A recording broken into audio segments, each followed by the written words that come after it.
Yamagarinda, Ganger Manjambaraba. Hello, how are you? My name is Manjambaraba. That is my tribal name, given to me by my great uncle Paul Spearham. My birth name is Alkira Field. I come from the lands of the Gomeroi people, the people of the red sand and the black soils. I would like to acknowledge the Darug people, who are the traditional caretakers, owners of this land.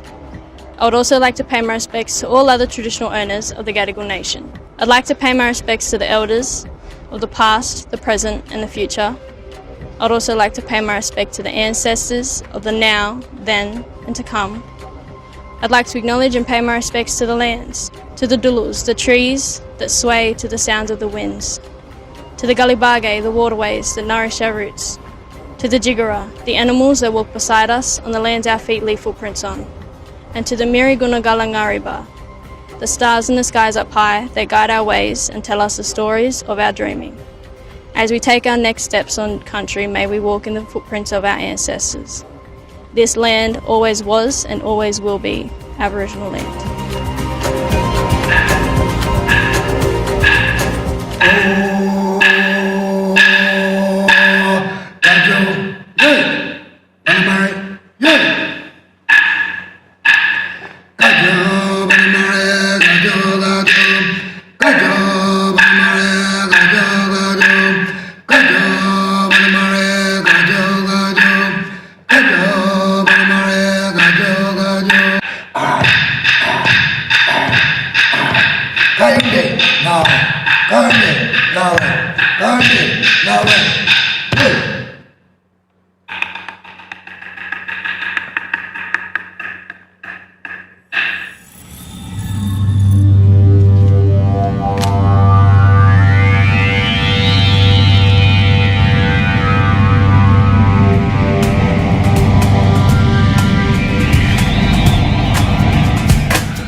And I'm really excited to be joining you all.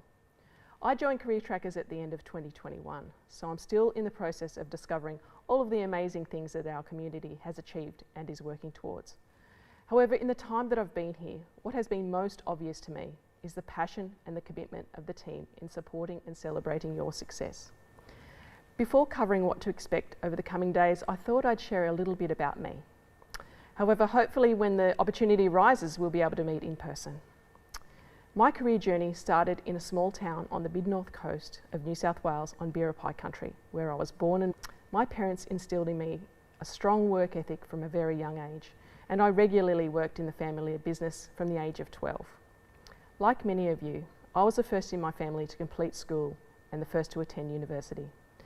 I'm proud to say that after a very rocky start to my university career, I managed to complete 2 undergraduate degrees.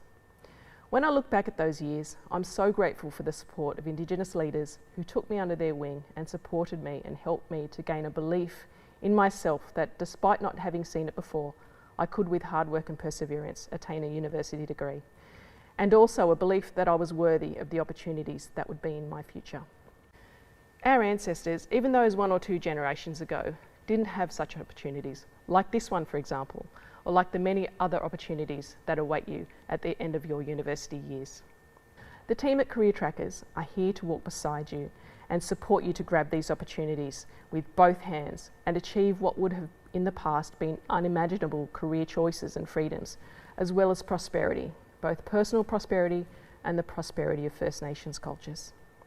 During 2021, CareerTrackers progressed its aim to increase the representation of Aboriginal and Torres Strait Islander peoples on its board. As part of this plenary session, you'll be hearing from two alumni of the CareerTrackers program who were appointed to the board in October 2021, Peta-Lee Moran and Todd Crawford. One of our amazing students will be interviewing Peta-Lee and Todd so they can share their experiences and journeys so far.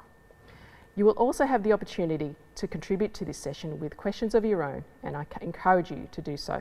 Following this, our new Alumni Program Manager, Darcy Giroux, will introduce herself and talk about the significant and exciting transition for our students who will be graduating from university this year. You will then hear from Anne-Marie Long, Senior Advisor in our high school program, who will share an update on our national program and discuss more aspects of our agenda for this week. When I reflect on 2021 and where we all were a year ago, I think we all thought 2021 would be a return to normalcy and the challenges we faced in 2020 would be behind us. Instead, those challenges seem to increase and life has changed significantly for many of us. While the past 12 months have thrown obstacles our way, what I know about CareerTrackers and the students and alumni who are part of this community is that we never give up. Throughout 2021, many of you have remained in online learning, joining us today. None of us can be sure how 2022 will play out. And while I don't have a crystal ball, what I do know is that you can reach out to your advisor and one of your leadership partners. The last 2 years have thrown up a lot, and we're keen to understand what role we can play to ensure we increase our impact so that we can provide better and more supports to more students from regional areas. We're also strengthening our identity as an organisation. We're committed to increasing our indigenously gathered together to celebrate the success of all of its components, not just our students, but importantly, our employment, university and community partners who support us and the students throughout the year and make what we do possible. This year, our gala event will be an online lunchtime event on Thursday, the 10th of February. The details have recently been released. Please reach out to your CareerTrackers contact every opportunity with both hands. Take it all in, the advice, the tips, listen to the experts, ask questions and make the most of it. Your future self will thank you. I'll now hand over to our panel discussion. Thank you and enjoy.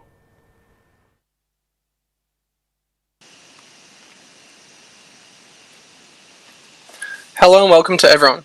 My name is Samuel Webb and I'm 22 years old and a proud Warramai man living in Newcastle on Wabbigal land.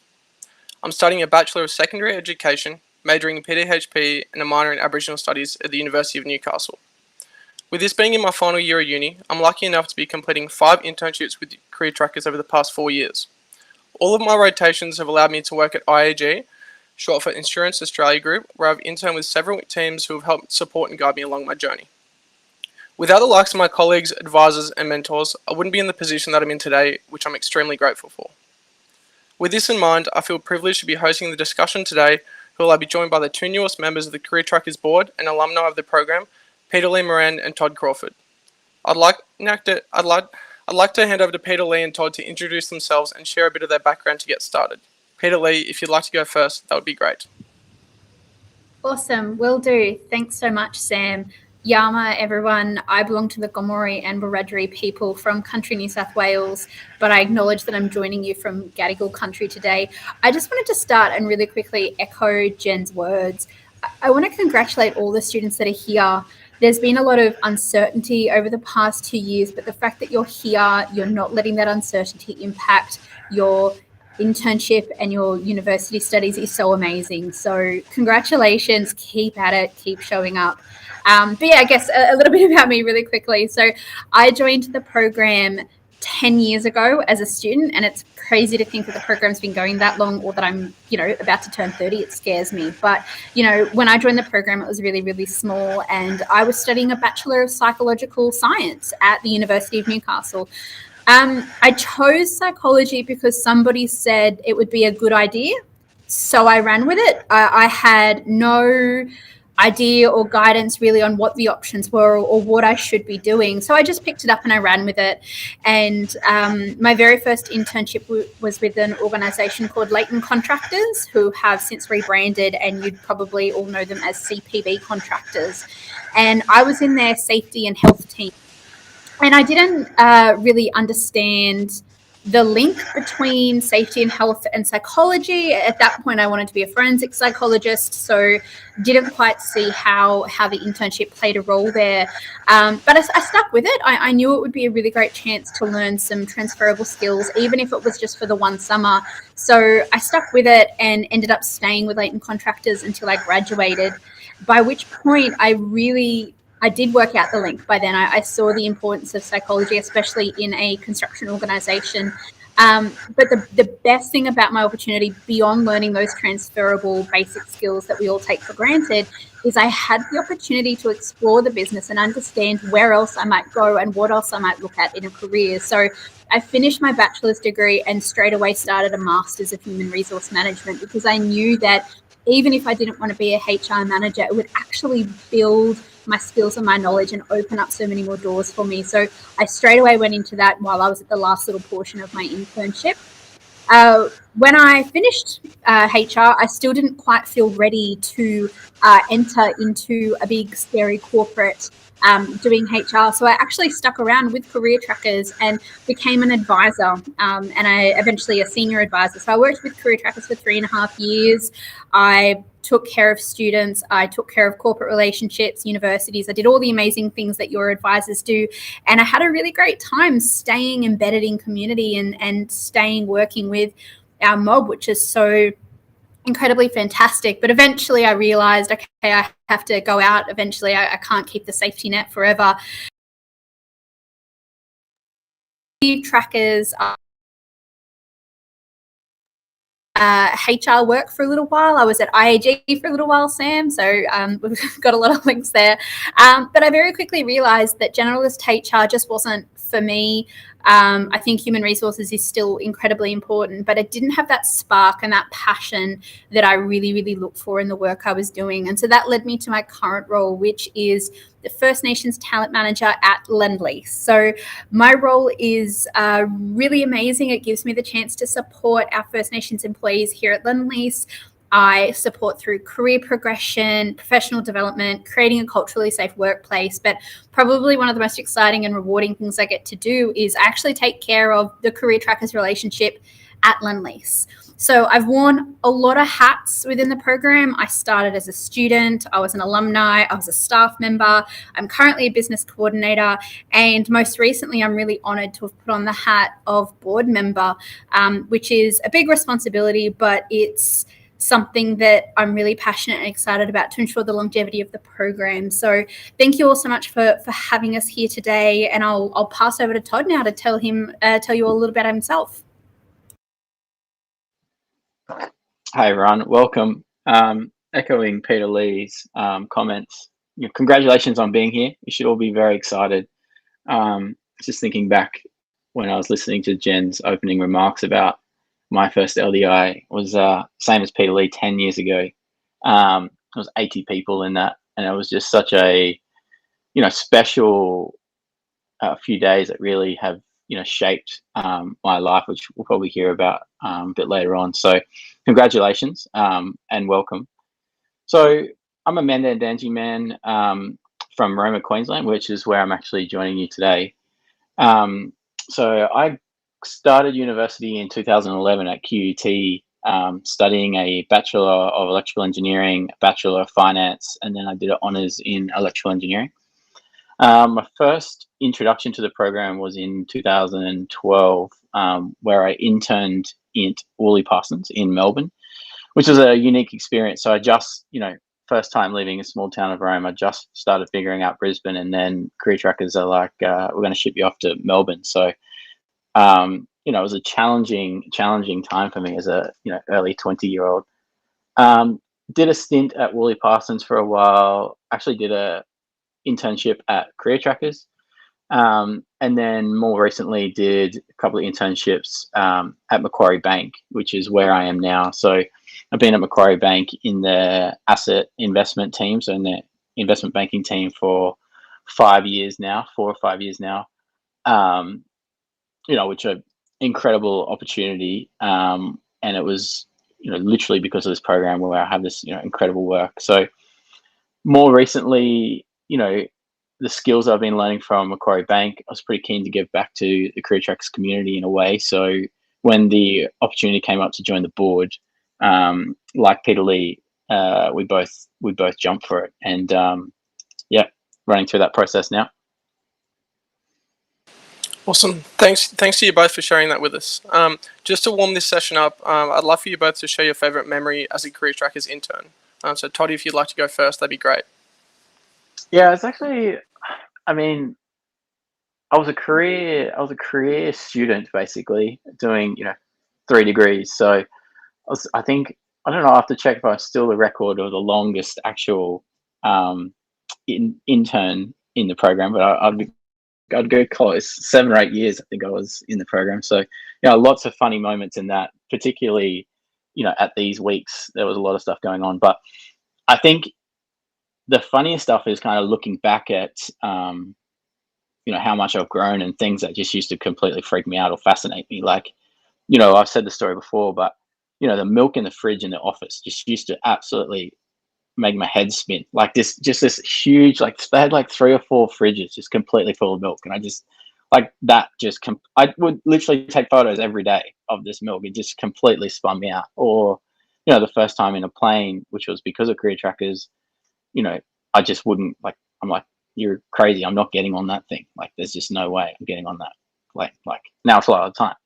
Or, asking someone in the Queen Street Mall to tie my tie before I went to my Career Trackers internship interview because I didn't know how to tie a tie. So it's just like those sort of things I think are funny in hindsight, but also kind of quite meaningful to me. So that's what I would say. And yourself, Peta-Lee? It's hard. You can't pick one memory, right? I wasn't a student as long as Todd. Todd, I definitely think you've got the record for that one. But you can't pick one memory where it's your funniest or your favorite or the most cherished. I mean, there's lots of moments I talk about. There were times when, as an advisor, I'd see students who were completely terrified to even talk to me, their advisor, because they were just so nervous and hadn't built social skills, to then going on to interviewing and getting their opportunities and to then speak on stage at a gala. Like, those sorts of moments are indescribable. As a student, I guess some of the best things for me were having this community. I'm a very introverted person, and so I'd go to these events and I'd be terrified, completely terrified, to talk to another human being that I hadn't met before, because that was just completely beyond me. And I was really, really surprised at my first LDI. I was just sitting on my own because I'm an introvert. That's what we do. Find out a little bit about you. So my experience with the program, this amazing community, and the strength in the cohort of people coming through this program. So I'm sorry, I can't pick one, but it's all just been amazing for me. Yeah, for sure. It's crazy. And, for yourself, Todd, to be here for 7 to 8 years is absolutely awesome. I don't think I've heard of another person, being a student in this program for so long. So well done to the both of you.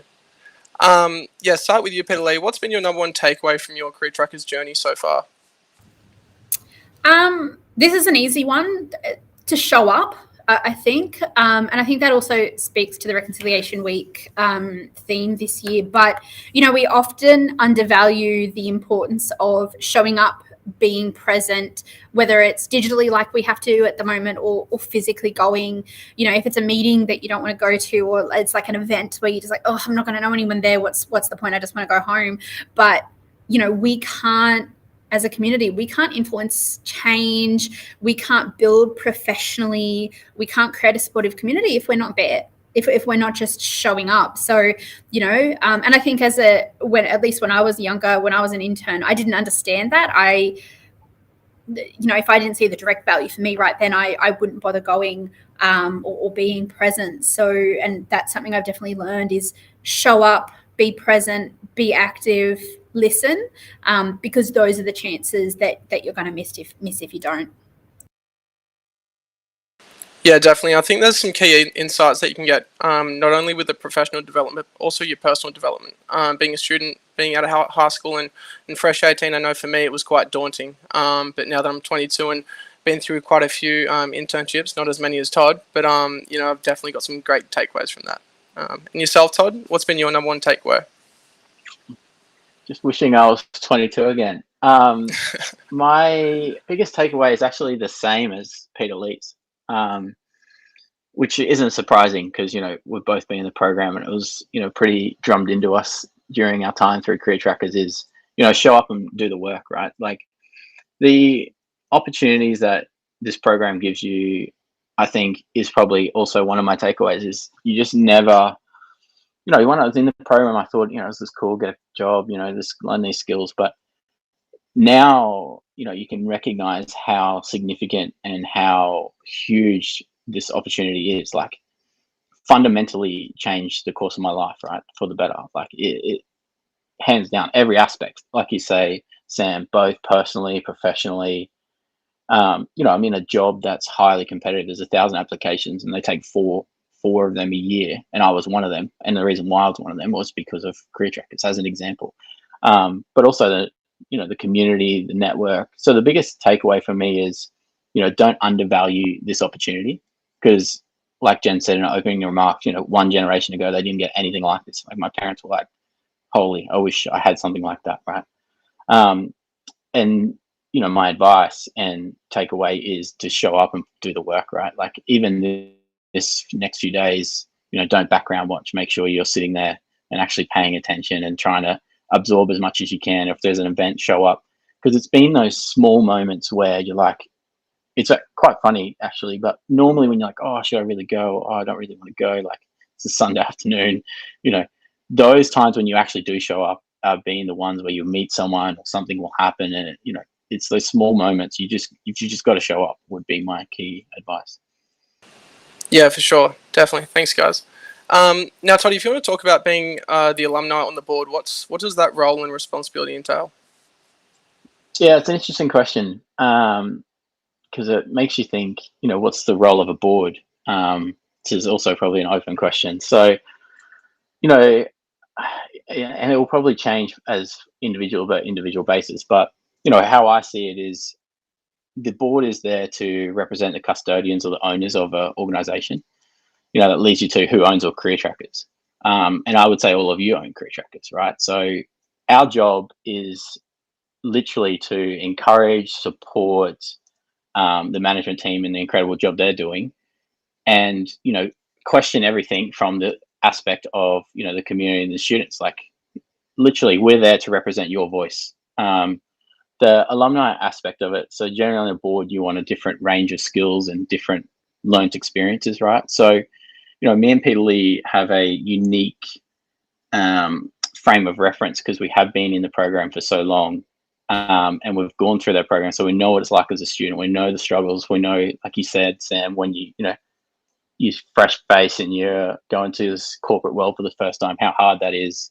The complexity of COVID is an additional element of that. But our role on the board, as I see it, is to, just do that, support, encourage, and represent, and make sure that Career Trackers are doing everything in our power for the students and for the community.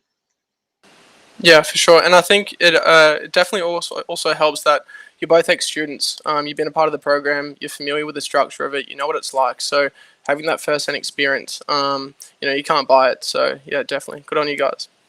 I guess with that, is there anything you guys, Peta-Lee, want to achieve on the board? Yeah, I've been thinking about this a lot lately, and I know obviously Jen mentioned this in her opening statement, and it's something that we kind of put out on LinkedIn. But this is actually a really great time of change. The program is evolving, the organization is evolving, and that's natural involvement, right? Like the program that was set up 10 years ago when Todd and I were students, when there was 80 students, is not going to be successful when we've got 800 students. So it is a time of great change, and that's exciting because there's more people that we can bring through. But at the moment, the most important thing that we need to be focusing on as a board, and I know this is something Todd and I are really, really focused on, is, at least for the foreseeable future, having a majority First Nations board, having that Black leadership, because how can we lead the new Black leaders coming through if we don't actually have Black leaders to do that work? And that's not to say that we haven't done that already. I think of the thousands of alumni in this program, and I am in complete awe of them. They are the most intelligent, influential, passionate people that I've ever met, and that's incredible. But if we want to be creating thousands and thousands of more, then we need the Black leaders to step up and to come through, especially now that we've got Jen as an amazing Black female CEO. Like, it's so exciting to see. So, it's time for the board to follow suit. So my goal during my time on the board, which is not going to be forever, like I will eventually leave the board. I don't think it makes sense for us to be here forever. I would like to one day pass the hat on to the new Black, thoughts coming through. But while I'm on the board, my goal is to make sure that we have a majority Black board, and that is maintained. That's my absolute priority, and that's not a non-negotiable for me, at least. Yeah, for sure. Thanks for that. And Todd, I guess, is there anything you'd like to achieve whilst you're here as well? Yeah, for sure. Echoing Peta-Lee's comments, but I think it goes a bit more broader than that. Like, my focus, and the reason why I wanted to join the board is to try and bring in some of those lived experiences into the board and help support management, and in particular, try and get that voice of the students and you all in there, in terms of if I leave the board and the students are proud of what the board is, or can look up to the board and be excited, or go, that could be me. I had that with Michael McLeod. Like, he was an incredible leader. He took me under his wing. He looked after me, and that I felt that was very important. So for me, it's, in terms of going through this transitional period, is trying to get a board a bit closer to the students, and trying to get a board that you all can be proud of, right? And that you have a connection or a voice through. To know if any of you have an idea of the board or have an idea of the program, that's what we're there for. We're literally there to represent, the community and the students. So that's what I will be, keen to continue that work. Yeah, for sure. And like you said, Peta-Lee, I guess you guys probably don't know if you're going to be on here forever, whether it's going to be short interim or not. So as much of an impact you guys, I'm sure will make, I'm sure it's going to put us in good stead for the future. I guess now that you are on the board, how would you like to see the Career Trackers program change or developed? Is there anything in particular or in mind that you guys have?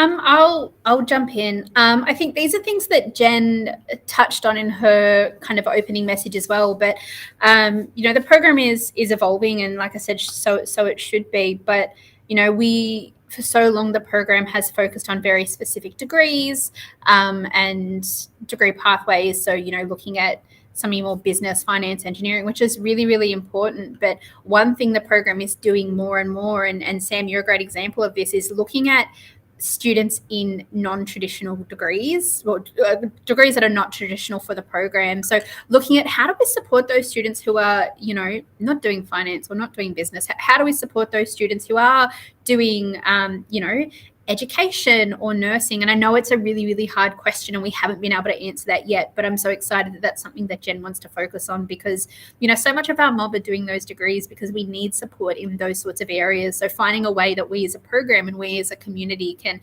bring those students and that knowledge in is really important. So that's one thing that I'd like to see. But also, again, this is something else that Jen mentioned. I promise I'm not copying her. And the lights have just gone out here, so sorry. One of the other things I'd really, really like to see us focus on as well is how do we really embed culture into the program as well. We've all had very, very different journeys with our heritage, and we've all had very, very different journeys with how do we bring culture to the workplace and vice versa. So I'd really, really love to see how we as a program and we as a community can support the students a little bit better in that realm. And again, I don't think that's an easy question because we come from, so many different nations. What's relevant for the Gomeroi mob is not going to be relevant for the Wiradjuri mob. But how do we still provide our students with some tools or some knowledge of how do you bring culture and workplace together. So they're two things I'd like to see us doing a little bit better. But again, I think that they're things that Jen's already touched on. So I'm really excited to see that we're in alignment, and I'm sure that's the sort of stuff that the students would be wanting as well. But if it's not, let your advisor know, let Jen know, let us know, because we want to know what's on your minds as well. Yeah, thank you for that. And Todd, yourself, would you have any suggestions in mind of, what needs changing or what is prioritized so how we can move forward with this program? Yeah, I think the Career Trackers program is incredible, and there's nothing that I would change fundamentally. But I think I agree with Peta-Lee.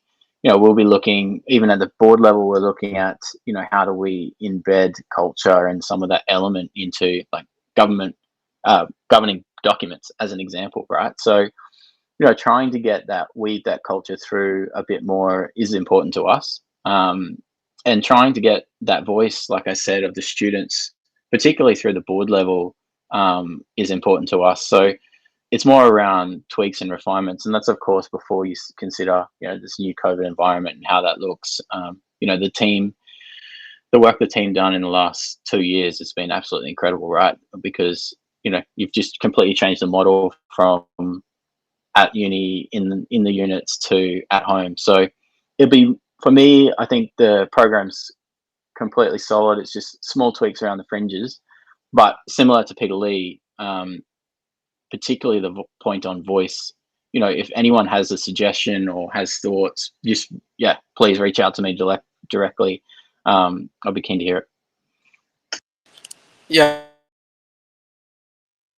for sure. And you guys have seen it all. So, you were here when it first started. 80 people in the first LDI compared to now. It's crazy. My last LDI was in Melbourne, in the face-to-face, and it was amazing. I didn't realize how big this program was until, I went there and experienced it. So, yeah, thank you both for that. I guess, dealing with COVID, it's been a tough scenario for all of us over the past 18 months to 2 years. So we might start with you, Todd. How has that affected you? And what changes has it made for your working lifestyle? Yeah, it's interesting. Depends when you ask me. Sometimes I'm positive about it and I'm like, working from home is good. And then sometimes I'm like, I'm over it and I want to be back in the office, right? So I've gone through waves over the last 2 years. I'm quite lucky with my job that the technology has been really good. So moving home, didn't really miss anything. We're already on laptops and all the VPN and stuff works fine. I think it's just that missing like this experience, right? Like missing that social, talk around the coffee room and stuff. Missing those small interactions is, can be quite important and quite a drain on your mental health, I think, if you go too long for that. Particularly, us in Sydney, where we went 2 very long stints without, literally confined to our houses. So it is difficult, but I don't know. It's incredible how the human brain just adapts, right? Like after a few months, you're like, oh, this is normal. And then once everything opened up again, I was like, what's all these people? Like, this is crazy. So it's definitely challenging. It's definitely challenging to remain engaged as well, particularly from home. Like, I don't know how you guys do it working from home or studying from home. I couldn't do it. I was one of those nerds that sat second row because otherwise I'd get distracted and, doze off. So, yeah, Peta-Lee. I'd agree with you, Todd. I think I was also one of those nerds who was in the first or second row because I learned better in that environment. But I did all my studying from home. Again, I'm an introvert, don't really network with people very much. It's just not natural to me. So when it kind of came up that, oh, okay, everyone needs to start working from home, I was initially like, this is amazing. I never have to leave the house. I don't have to talk to anyone. I don't have to network with people and, fake smile. Like I was ecstatic for about a month. And then I got over it really, really quickly because what I realized is I genuinely missed the connections that I had made in the office. I missed being able to just have a cuppa with my leader when I needed to get a bit of guidance, or even just being able to catch up with, you know, people that I'd worked with previously and built a good relationship with, and, you know, still caught up with. I had a couple of mentors I was working with, and I had to start connecting with them digitally, and it didn't feel the same. I felt conversations weren't flowing, which just made it really, really tough. So, you know, like everyone else, it hit me, and it was really, really difficult. And again, I echo what Todd said. I don't know how the students have been studying from home and keeping that momentum and keeping on top of things. Like, it's a real credit to you to have been able to do that. But you know, we've been in this for a while now, like Todd said, and I have built a few tips. I am obviously in the office today. I didn't want to have any internet issues, so I came in. But what I've found is when I do get to go to the office, I try and catch up with folks that I don't get to see often, so that I can actually build a little bit of energy when I am here. So this morning I had coffee with a mentor just to touch base. There was no agenda. It was just I need to talk to somebody physically. But when I do work from home, I actually book in catch-ups with people, again, with no agenda. It's a bring a cuppa, let's have a yarn, how are you genuinely going and what you need help with. But then I'll also, because screen fatigue is real, right, guys? Like, you need to step away from your screen. So I make sure I take my lunch outside now. Sometimes if I've got a meeting and I don't need to physically look at the screen, I'll just put it on my phone and I'll say, hey, I'm going to be audio only, and I'll go for a walk while I'm in that meeting, just so I can get outside and get some movement and, you know, really, really engage. So, you know, it's a tough new way of working, and I'm really, really hoping that there's some of these lessons that we've all learned about flexible work and taking care of ourselves, and, you know, finding other ways to connect that we can take into the new normal, whatever that looks like. But yeah, COVID was a tough one. Still is a tough one. Yeah, certainly. And I think, you know, my third internship, 2 weeks before I was meant to actually work in the office, I was told that was going online, and it was quite daunting, you know, because I hadn't studied online before that. Everything was on campus, and this is kind of when COVID just first started going. And you know what, we adapted. We did everything that we could, and it's the little things that you miss out on, like the small coffee catch-ups or just that social interaction that you have with your team members. And when you start working from home, you just don't get that, and it really makes you appreciate it when you get it back. So, yeah. So despite COVID, what's your theme for this year, would you say? We'll start with you, Peta-Lee. That's a tough one, Sam. I don't know. I was reflecting on this. I'm a planner and I'm an organizer, and I like to know what's coming up. And I was doing a little bit of reflecting over the Christmas, New Year break as to, you know, all the things that are coming up this year. It's definitely going to be a big year for me. And like, there's definitely some things I want to do that kind of build on what I accomplished last year. So, you know, I guess this is a really great example. Last year I was really honoured and privileged to be appointed to the CareerTrackers board. So this year I want to build on that, and I want to step up and say, okay, well, now you're here, what change can you make? So I don't know, I guess my theme for this year is stepping up or building on or something like that, going the next step, going from, I guess, good to great, I guess, would be my focus this year. But that's very off the top of my head. Yeah, awesome. And Todd, yourself?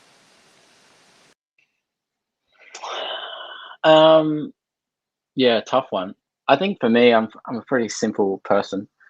So my theme every year is probably the same, and it comes back to my top tip, as you like, of showing up and working hard, right? So like my theme every year is literally the same. I'm the complete opposite, Peta-Lee. I'm not a planner. I'm not a goal setter per se. But yeah, I think this year there's a lot happening, both Peta-Lee with CareerTrackers and work. Yeah, my theme is the same as ever. Is just you know, put in the work and show up and do my best. For sure. Thanks, guys. And moving on, so Todd, what's been your biggest achievement in the last 5 years, would you say? Yeah, it's interesting.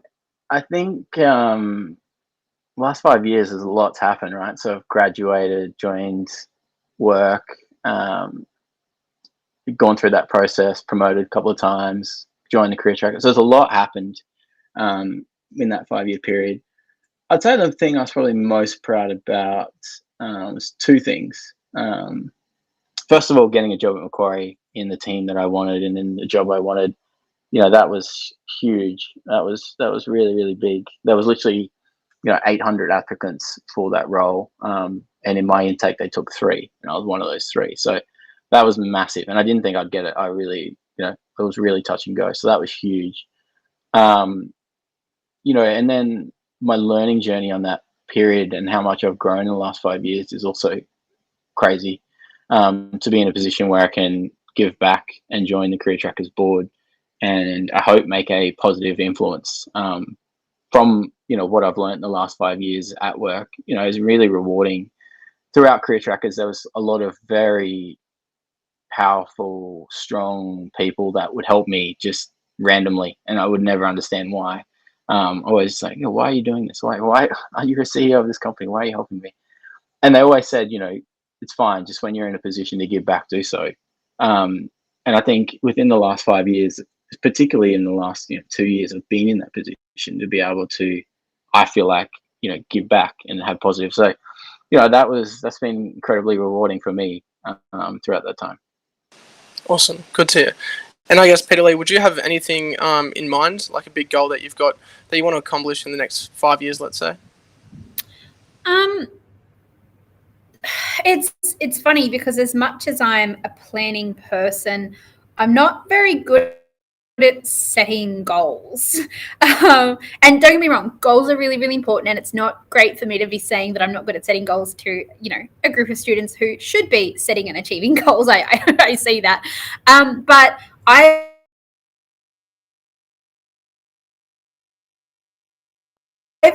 I've always struggled with it because it's really, really hard that when I do set a goal, if I've got the passion and the drive for it now, am I going to be able to maintain that for the 5 years or the length until I want to achieve it? So it's, and don't get me wrong, I do have lots of little goals. Eventually I'd like to see myself stepping up and leading a big, piece of work, or maybe do a PhD one day. I've got some personal goals like buying a house. Like I've got all these like little everyday goals, but I don't have that big 5-year, 10-year, like that's what I'm working towards. And I beat myself up for a really, really long time, especially when I was an advisor, because I was helping my students set these goals and I didn't have one for myself. And I was really upset because I'm like, you're supposed to have a goal. And again, if goals work, like absolutely have one. But I spent some time with some trusted mentors, and I actually, instead of trying to write the big goal, I actually got a better understanding of myself,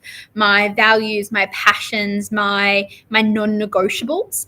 And I have instead been using those to drive myself, to drive the next actions and to figure out what comes next. And it's not as direct a path as having that clear goal and saying, I see the flag on the hill, that's where I'm going and that's how I need to get there. It is a little bit more windy. Some might say it's a little bit more fun, but it still points me in the right direction. So I don't have that big goal. You should absolutely try and set yourself one, but I like to let my values and my ethics and my passions really, really drive me.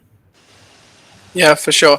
And look, I guess from speaking to you two, I know that whatever goal you guys do have in mind over the next 5 years, or whether it be 3, 2, or 1, you guys will no doubt accomplish it. You've done so much for this organization, and even myself as an intern, you guys are a huge inspiration for me. I remember walking into this program for the first time when my sister introduced me to it, and I didn't really know what was going on, to be honest.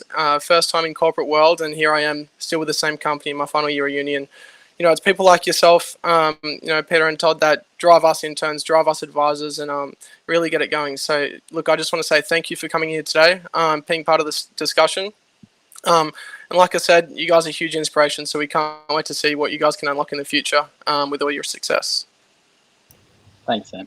No worries. Thanks, Sam. You've done so amazing, and we're so proud of you. So thank you so much for hosting us. Thank you.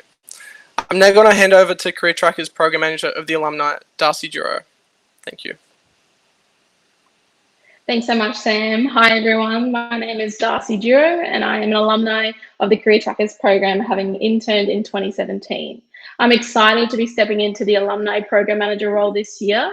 It's a real privilege to have the opportunity to work with my peers and passionate, like-minded people. Here at Career Trackers, we love a good pitch, so it'd be remiss of me not to share a little bit more about myself. Firstly, my people are the Bundjalung people from down northern New South Wales way, but I've grown up mostly here in Yagara country with my mum. We moved around a lot when I was young, so going to school was pretty hard, and I wasn't the best student until around grade 11 or 12 when we settled down, and I found people who believed in me and showed me the tools I needed to succeed.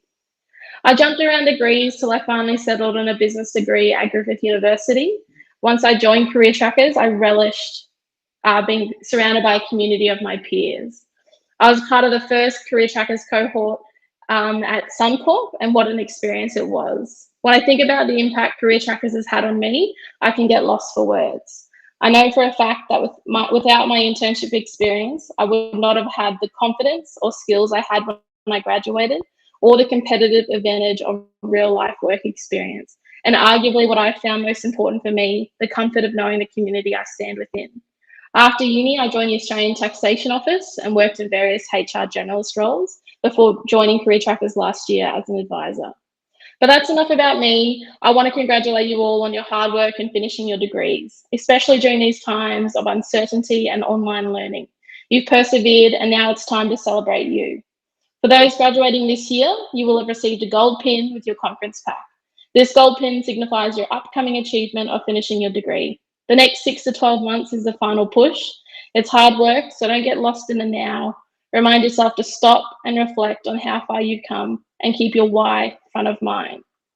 Wear your gold pin with pride. You never know who will see it, but it is a symbol of your achievement and creates a safe space for current and future interns to engage with you. I want to reiterate that your gold pin and graduating is not the end of your Career Trackers journey. You're a part of one of the largest groups of First Nations professionals. What a knowledge base to tap into, and what an opportunity to share your experiences with the next generations. In terms of your connection to Career Trackers, your relationship with your advisor and intern managers are important, but advisors and managers change. What will always be consistent is your peers. Whether they're a CEO or in an entry-level role, they are your peers. Now, similar to when you began your Career Trackers journey as an intern, you completed a program orientation.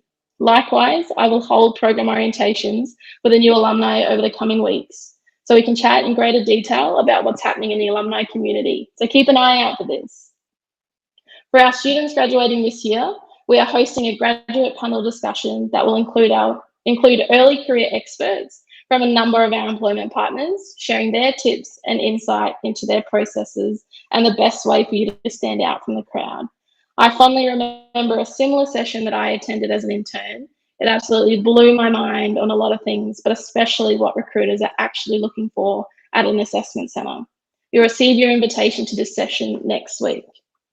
For those of you who are in your first or second year, don't think this messaging doesn't apply to you. It may seem a ways off right now, but you'll blink and all of a sudden it'll be your turn to get your gold pin. If you want to know more about the alumni community, ask your advisor or reach out to me. I'm always up for a chat, and your thoughts and ideas are just as valid in your first year as your last year of uni. We're all at different stages within the same journey, whether you're in high school, a first year intern, a seasoned intern, a new alumni, or have been an alumni for several years. We're all part of this community together, and it's our responsibility to continually shape and nurture the community together. Thank you all for your time. I look forward to the year ahead as your alumni program manager. I'll pass over to Anne-Marie, a senior advisor within the high school team, for a program update. Thanks, Anne-Marie. Thanks, Darcy. Galangajali, sis, and Galangajali, everybody. How deadly is Darcy, and how lucky are we to have her in our community as an alumni and an alumni program manager? Really appreciate your words. So thanks for everything. Wonderful. Well, for those of you who I haven't yet met, maybe we've connected online or maybe we've connected in person over the years, but my name's Anne-Marie. I'm a proud Bachelor and Torres Strait Islander woman based here on the lands of the Yagara and the Turrbal people, in particular CareerTrackers here in West End. So CareerTrackers stands for Water Rat, which is something I'm learning through my beautiful roommate, Dr. Nari Blow, and I'm learning every day from my wonderful sister girls in the community. Much like many of you watching, I was the first in my immediate family to finish year 10 and go on to finish high school and into university. So look, my mum, she's a deadly Aboriginal artist. I loved Sandra Sully, the newsreader. and I love dancing in my spare time. Naturally, if I was going to get a HECS debt, I wanted to do it with something I was passionate about. So I found out about this degree called a Bachelor of Creative Industries at QUT, which is where I met Todd Crawford actually back in 2011. I did a double major in dance and journalism, and really thankful to say that I followed my passions in storytelling, but also didn't know about the Career Trackers program in my time at university. So I found it really difficult in finding meaningful work that aligned with the studies that I'd completed and, you know, my bigger mission in life in supporting mob through extra opportunities that were out there. Then Google searching one night in 2018, I found out about the beautiful Career Trackers internship program. And what can I say? It has completely changed my life. I work, you know, in a job that I get to call an honor and a mission every single day with an incredible team. So for the past 3 years, I'd worked as a university advisor with a few of you watching, a few of you also based in Crawford actually. And then upon recent times, in the last 10 months, I've worked as a high school programs senior advisor, which has been so wonderful working with a few of your younger brothers, sisters, little cousins, and friends, and so on. So a bit of a program update from me. Exciting that I get to use some of my newsreader skills, so you'll have to give me some feedback afterwards. Can you believe that we've had over 700 students completing an internship this summer? That is incredible. When you think about the pandemic and the, you know, the impacts of that, we've had many of you completing internships with whether they're at home, whether they're in person, or whether a combination of the two, you know? And if COVID has shown us anything, it's that we're a resilient bunch. We already knew that, but gosh, well, we pushed and God, have we delivered. So really, really awesome work to each and every one of you completing your internships to date. Can you believe it's the last final weeks of your internships as well? It's around that point in time where you're locking in your end of internship presentation. So this is the highlight for your advisor. You know, we really love coming along and watching everything that you've learned over the last few weeks. And, you know, UMob, don't be ashamed. Invite your team manager along, invite your CEO even. We've seen interns do that in the past and it's real staunch. So invite your friends, family, those who have had a role to play in your success, such as your student success officer at university as well. So really looking forward to hearing about your end of internship presentations. In the next coming weeks, your advisor will look to book in your first monthly meeting for 2022. And what a great time to reflect on your achievements and think about some goals that you want to set for the first semester. Thinking about your internship, what you took away from that learning and what you want to endeavor to explore for the next few months ahead. Thinking about your study goals, some of those academic milestones that you would like to achieve. Goodness, I often think if I had an advisor like some of the team that we have here at Career Trackers, I would be able to achieve some pretty awesome things. And then lastly, but definitely not least, some community goals. Thinking about some goals you might have that tie back into your mob, you know, your country, your different missions as individuals, as part of this community. And that ties in really nicely with some of the work that we're doing with our high school program. So if you've ever thought about being a mentor or a buddy or wanting to show a young person around your office for 3 days in the life, let us know. My team, you know, Alira, Abby and I, we work all across Australia and we've been so fortunate to connect in with some of our youngest engineers and scientists over the last year. You know, this summer was the first time in history that we were able to launch our Work Shadow Week, our Work Shadow program for young mob in year 9 to 12. For students in Cairns to do their experience in Townsville and over in Perth. So looking so forward to the milestones that we'll achieve. And we have so many great online resources and online events to connect our national high school program together. So very excited to work with our young mob. You know, they idolize you so much. I can't even put into words how excited our students are about meeting interns in our program and alumni. So definitely put your hand up and let me know if you would like to get involved. Our dedicated team has had so much fun with the high school programs, and we're really excited to continue to support you through your internships beyond and in the alumni program. So here we are at LDI. You know, I was reflecting with some of the alumni earlier this morning about the size of the program these days, right? Some of our alumni were at the very first LDIs where there were about 18 students gathering in hotels. And now we have this huge community of thousands of deadly leaders. And UMob are going to change the world. We know that. So, you know, come together, share through your Career Trackers events app, some of your photos, some of your successes, and ensure to get the most out of this opportunity for LDI. Although we might not bump into each other in person in the water cooler during this week, we sure will be able to connect through our virtual means. So through the Career Trackers events app, which is super deadly, and loving seeing all your Instagram photos and videos coming through. Keep up to date with that agenda that you'll have access to in your emails. Reach out to your advisor with any questions, but we have an incredible lineup of some awesome keynote speakers and some really great staff that can instill some powerful messages and learnings. And, if you see a workshop that might seem a bit similar to one that you've completed in the past, still go into it with a very open mind. There's always something new that we can take away from the community and always new faces that we can meet. And you might even meet some familiar last names. You might see those on the screen as you navigate these next few days. Reach out. I often share with my students, I've been really fortunate to meet cousins and aunties that I never knew I had through the Career Trackers family. So definitely reach out. Don't be a stranger. Get involved, ask questions, and be on time, just as you have for the rest of your summer internship experience. And I'm loving, personally, I can't get off this app. I've been DMing some of my colleagues and peers, and it's been really great to share with one another. And it'll be really exciting to share some of the results coming through in the Friday afternoon Big Buzz game session that we have coming up. So it'll be a really fun interactive session, competitive, so get your gloves off. And you'll need your message stick for that session. So if you haven't yet received your LDI pack, hang tight. You know that our team have been working hard to get them your way. You'll receive those by Friday latest so that you can participate in those really deadly competitions. We'll be sharing a survey as well on the Friday to get some of your feedback about how you've enjoyed this week.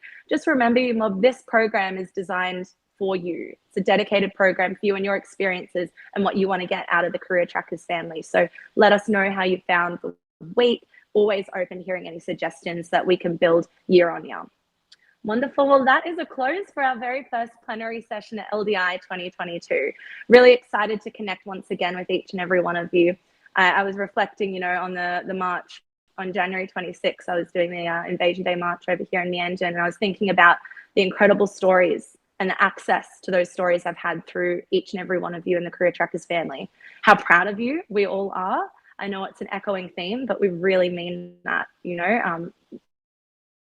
the milestones you've achieved make us all incredibly proud, and I can't wait to see the next ones coming up. Wonderful. And also, I understand there was a little bit of a technical difficulty earlier in the session with Jen Ma Young's intro. So we'll be uploading her intro to the website homepage so you can access that in your own time and hear from our deadly CEO. Wonderful. We look forward to seeing you in just shy of an hour for your very first session, the LinkedIn Masterclass, which is going to be really awesome to hear from our incredible leaders across the community. Nyanyambana, see you soon. Yawo, lots of love, everyone. Enjoy LDI 2022.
Hello, everyone, and welcome to the LinkedIn profile session for LDI 2022.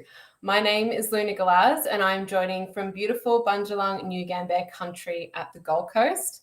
Now, I hope you can hear me. Our wonderful director of the university program, Sharon, told me that I need to project like I'm talking to a group of Year 9 boys, so I'll give it my best go. I'm a student advisor with the CareerTrackers team in Meanjin, supporting our wonderful interns in Queensland and the Northern Territory. And I'm also the national contact for LinkedIn and the CareerTrackers partnership. I'll be your room monitor and captain of sorts for today. Before we begin, I would like to acknowledge the traditional owners of the land that I'm joining from today, the Bundjalung and the Yugambeh people, and I pay my respects to their ancestors and elders, past, present, and emerging. I extend my respects to the traditional owners of the lands where you are joining from and extend my respect to all Aboriginal and Torres Strait Islander people who are here today.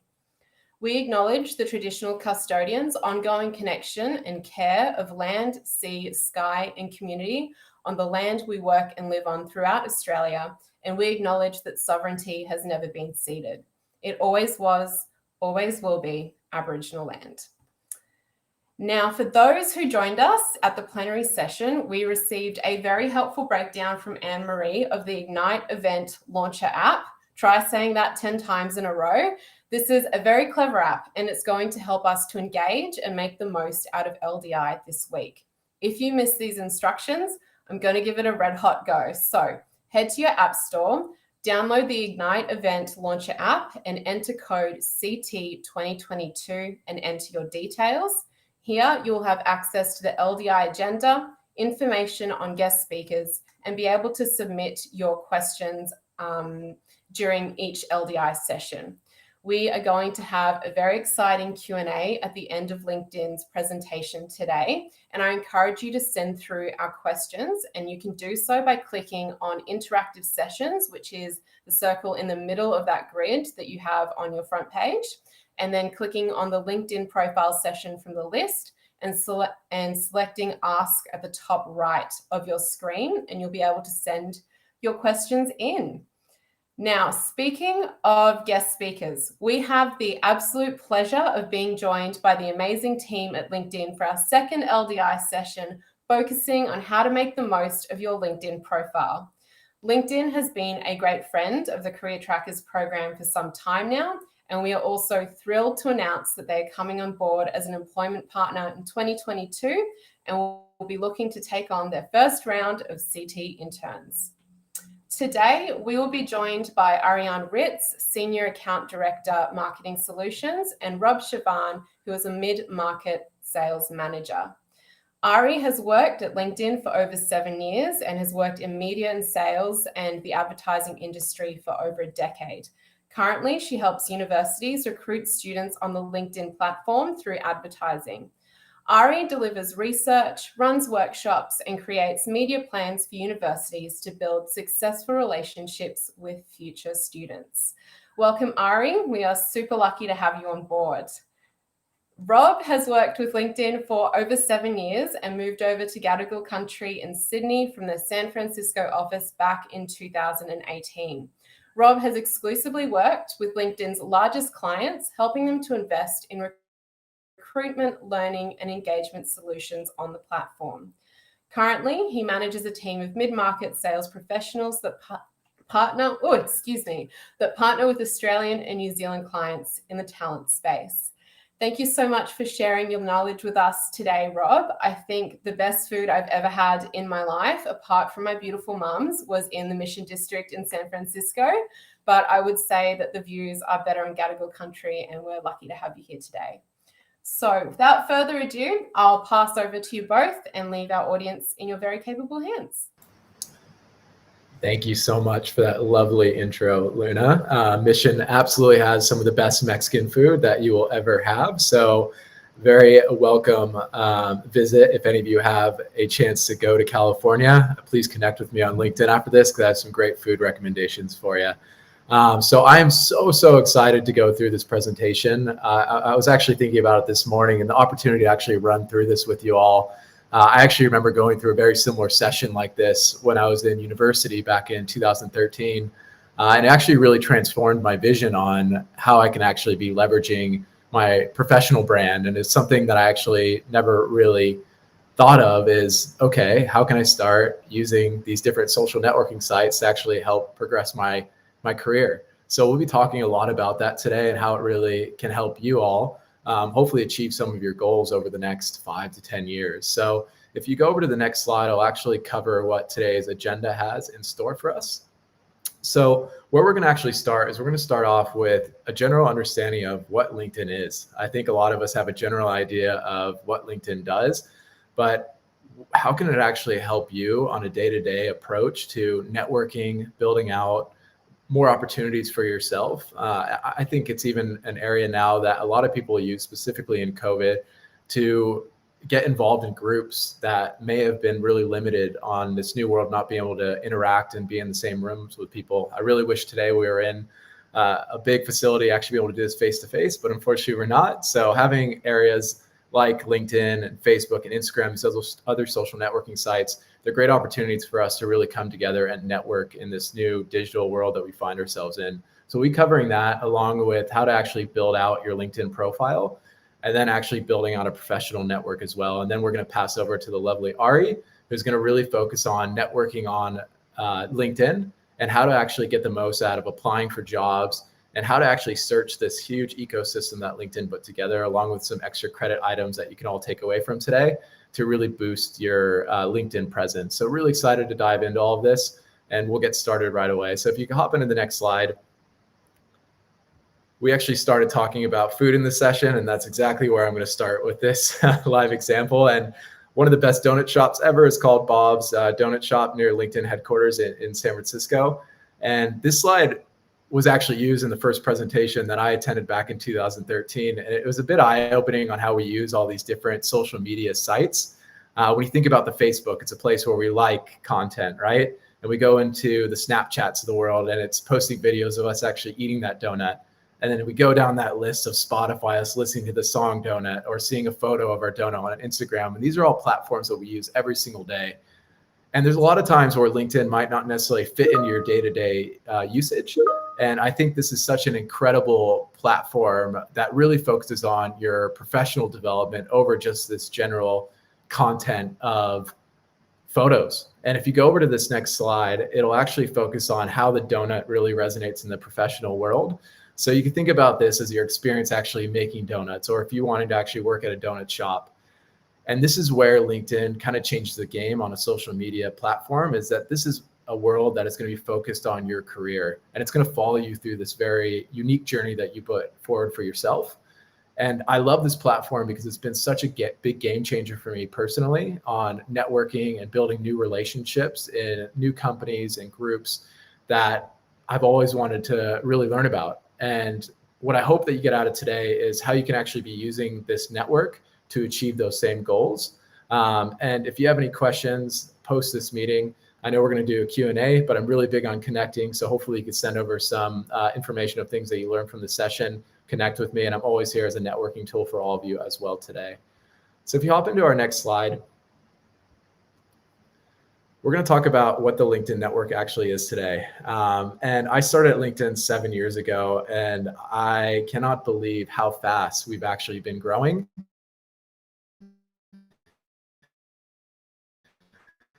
$50 million members back team, and we're now over 800 million members globally. We've actually captured over 80% of the Australia workforce now being represented on the LinkedIn network.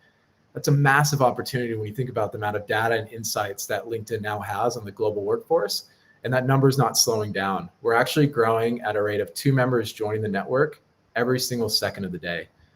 And where we're really trying to get the most out of this network is really running sessions like this so you can understand how to be using this tool in your day-to-day life. I know I have to set limitations for myself on 15 minutes on Instagram a day, so I'm not scrolling throughout my feed all the time. With LinkedIn, I hope there's no limitations for you because there's an immense amount of opportunity for you to really be boosting yourself on that professional sense. So when we think about the opportunity of sorry, just pause there. There we back. I'm back. All right, perfect. So when we think about the amount of employers that are actually on LinkedIn, so we have over 30 million employers that are on LinkedIn. And we think about the talent acquisition and the recruiters that are on our network as well. We have over 2.8 million recruiters live on the network. And what does that mean for you? If we move over to the next slide, 9 out of 10 employers today leverage LinkedIn in their hiring process. So at the start of this call, we talked about how I actually manage a group of tech sales reps. So I have about 8 tech sales reps on my team today, and their job is to actually partner with the companies across Australia and New Zealand to help them leverage LinkedIn for recruitment. And one of the biggest tools that LinkedIn actually offers our partners is a tool that we call LinkedIn Recruiter. And what LinkedIn Recruiter actually does is it allows these talent acquisition, these recruiters to actually search our network for their desired talent pool. So they'll be looking up criteria of certain skills, certain graduates and backgrounds from the universities and locations and groups that you may find in Australia, New Zealand, and other global areas across this region. And why that's so important for you today is it really showcases why you should have the most updated information on your LinkedIn profile, because recruiters are using this every single second of the day to make their hiring decisions and create opportunity for yourself.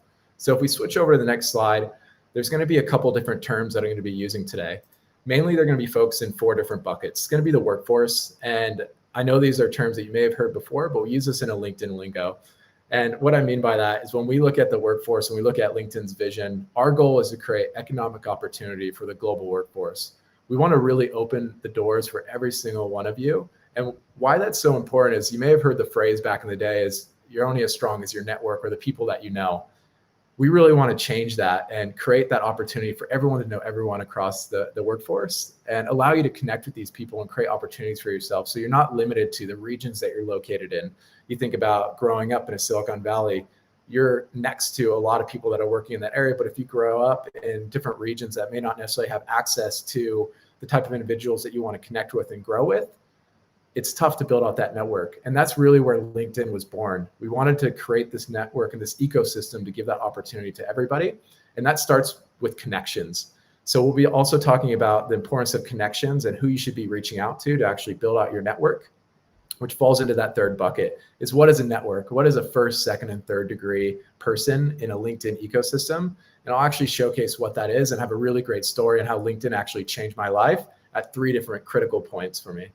And the last thing is referrals. I really hope out of this session today, you'll learn the importance of connecting, leveraging referrals, because most of the decisions in the hiring world today come from you being connected with somebody. And we'll actually show you statistics on how real that actually is. So if we jump into the next slide, we're actually going to get into what it's like building out your LinkedIn profile. So one of the first things that you want to think about with building out your LinkedIn profile is how to actually set up an account. I hope a lot of you today have actually accessed the LinkedIn site. Over 50% of our traffic is actually generated through the mobile application. So if you hop over to the next slide, we actually put together just some direct links here. And I think we will be sending over some of these slides after the presentation. If not, I'll make sure that I send over the direct links. But you can set this up on any mobile app or just go into any desktop and set this up. It should only take a few minutes to actually get started with the LinkedIn account. And I highly encourage every single one of you to get this started at least this week. And hopefully we can encourage you and light a little bit of that fire to get started on this professional journey with us. So if we jump over to the next slide, one of the first things that you really want to think about is how is LinkedIn different than a resume? And when we think about resumes, we start to develop these when we're actually building them out for a job that we're interested in. So you may be applying to a new role or an internship to that company or that opportunity. But the difference with LinkedIn, and you're thinking about profile versus resume, is LinkedIn's a live snapshot into you. What have you achieved over your life? What are different programs and groups that you've been part of? And allows employers to actually engage with you. So this is a social networking site where employers not only can understand what your background is and what you're interested in, but they can engage with you and work with you towards this common goal that you may have set for yourself. So what I want you to think about is that resume is a standstill moment when you're applying for a job, where LinkedIn is that active, live world that you created for yourself that is continually evolving as you're working on different skills and fundamentals throughout your professional career. If we jump over to the next slide, what we're going to start with is just the basics. And I know this is a really funny one to share, but it's so important, and you'd be shocked at how many people actually don't have a LinkedIn profile photo. So what we actually see is that you are very, very likely to increase your followers and your connections if you actually start with this. I think the stats are 21x more views and 9x more connection requests, which is actually a bit mind-blowing when you think about that and just a starting point for yourself. So if you could take a moment, I know the iPhones and other phones that they have nowadays have really great portrait modes that you can do for yourself, but this is the first thing that people see when they're actually engaging with you. So taking a moment to get a great photo or headshot done is really worth it, because when recruiters are actually going out into the network with that software that I mentioned before, they're normally scaling down all these profiles, and profiles that are actually not completed normally will fall on the bottom side of even job applies. So taking a time to just start with the basic fundamental of getting a photo up will really be a game changer on connecting to opportunities for yourself. And that'll fall into the next segment as well. So if you go to the next slide, it's focusing on editing your profile towards your story. And what I'm going to say a lot during this presentation is, what is a story and how does it actually follow you throughout this career journey? So we'll be talking about your summary and filling out your profile. But if you really look back at everything that you achieved, it could be your volunteering experience, it could be different programs that you've been part of, or different certifications.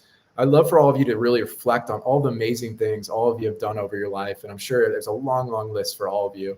And start putting pen to paper and start editing this into the LinkedIn system, mainly because this is how the recruiters and job opportunities are actually going to be searching and accessing information from you as well. So taking the moment to do that. And if we go over to the next slide, another key element is actually going to be building out your headline.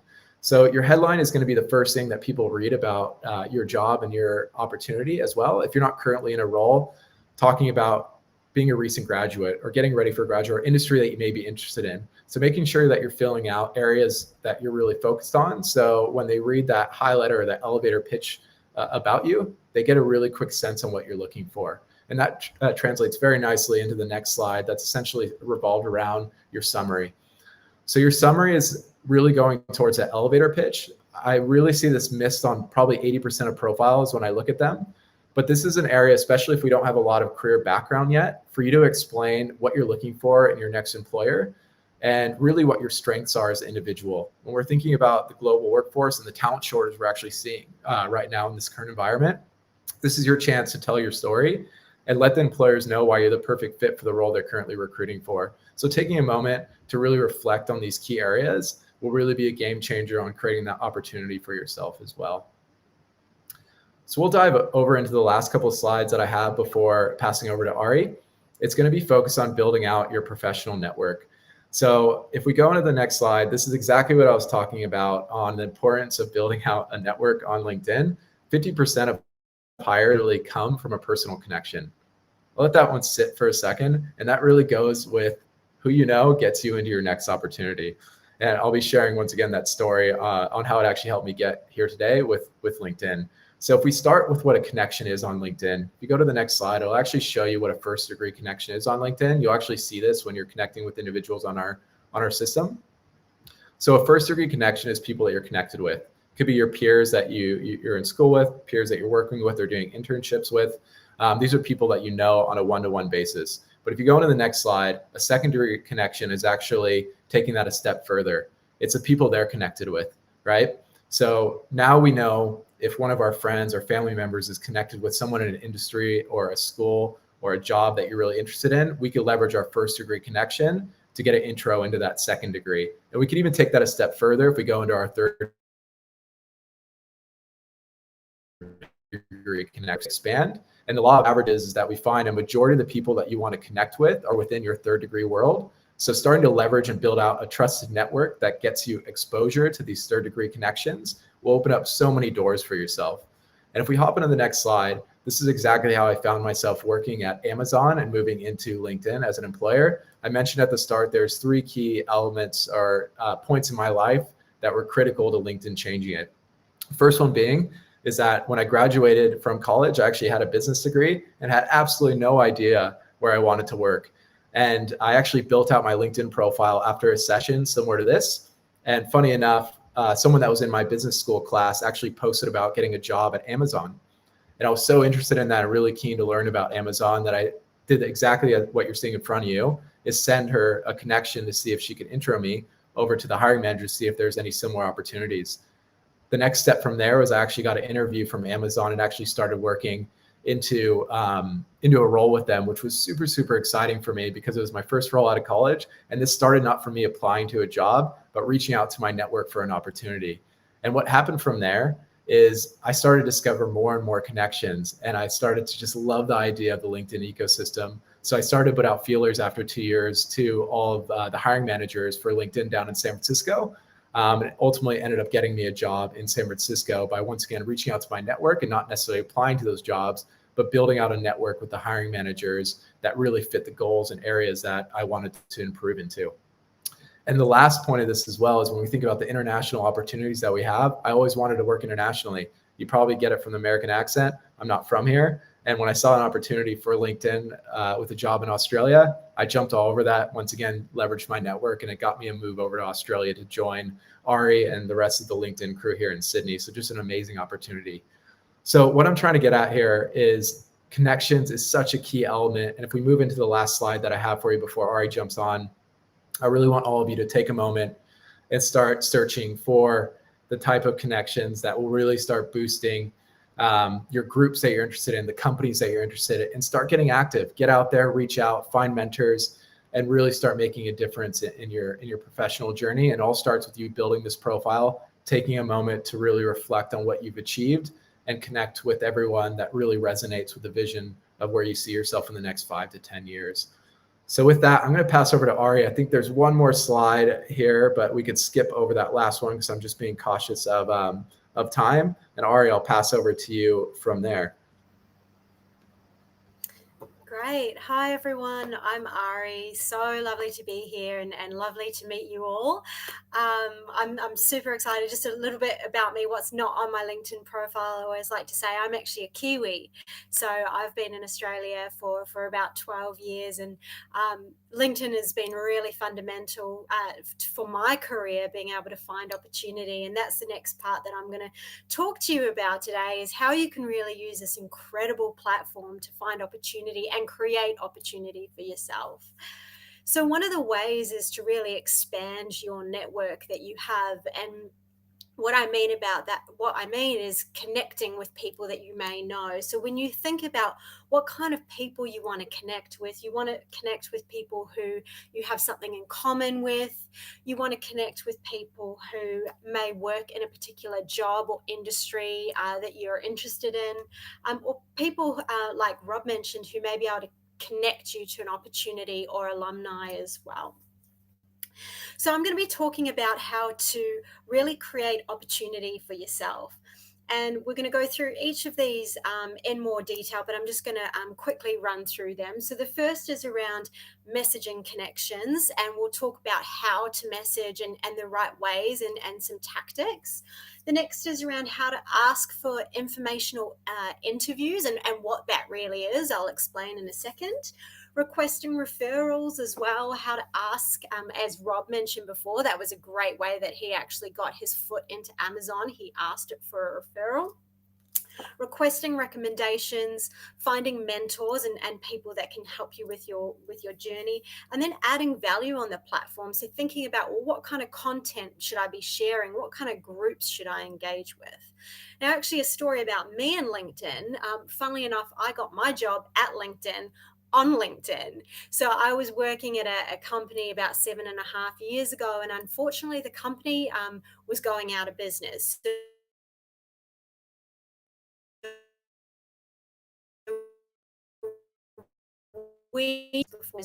and actually very similar to this session, we had someone from LinkedIn come in and give us all their skills and tips around how to find our next opportunity.